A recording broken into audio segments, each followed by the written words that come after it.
Welcome back to Muscle in the Morning. I'm Dave Palumbo, and today is Tuesday, August 6th, 2019. Let's find out what's going on in the world of bodybuilding and fitness. As a general rule of thumb, you want to invest your money in things that are going to appreciate in value. And if bodybuilding was a stock market, I don't think there'd be any stock in the market that had a future valuation higher than Shanique Grant is right now. The queen of women's physique is starting to look like an unstoppable force that we saw last on the Olympia stage last year, which is bad news for everyone else in the lineup. To me, Shanique is one of those athletes who seems like she just gets stronger the closer we get to a show. And if she shows up at her all-time best, everyone else can pack up and go home because all they're down competing for is second place. If you've ever paid attention in your high school English classes, then you probably caught on to the fact that every hero story follows the same narrative.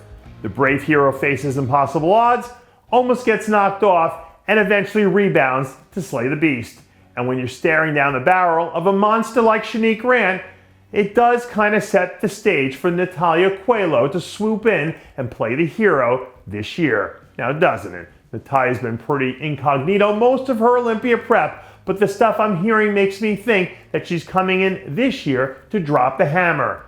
This women's physique division looks like it should be one hell of a battle, and I personally can't wait to see these two duke it out on that stage.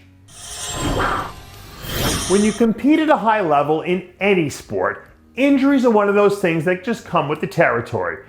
But man, if you have to get bitten by the injury bug, you're going to want to bounce back the way Antoine Valliant is.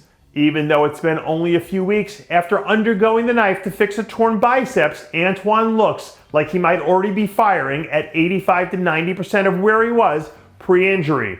According to the news I heard directly from the source, his injured arm is only measuring 1 inch smaller than the other one right now. And he's thinking that it should be back to 100% at some point within the next 4 months. It's good to see Antoine getting back to business again because he's a guy who could bring a real spark to the start of the 2020 season. The way I see it, there are probably only 3 guys who have a legitimate shot at bringing home the vacant 212 Olympia title this year. And Ahmad Ashkanani's making one hell of a case for himself right now. I had some conversations with people over the weekend who told me that they've never seen Ahmad so focused on one show in his entire career, which makes me think that he's about to completely empty the tank here down over the course of the next month and a half. We've seen him almost knock off one of the all-time greats when he was at the peak of his powers. So if he gets back to that level again, it's going to be tough road for anyone else in the mix for that #1 spot. We're in a weird place in bodybuilding now, where we almost expect the new rookies on the block to be able to come in and bang with the big boys from day one.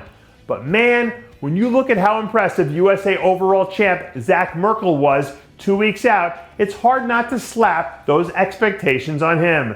To me, Merkel came out and really showed that he had what it took to separate himself from the pack the minute he stepped out on that stage. And the judges rewarded him with the overall win for his efforts. This kid has a ton of momentum going in his favor right now. And if I were his team, I'd think about having him jump into one of those late season events to get his feet wet on a pro stage. And that does it for yet another edition of Muscle in the Morning.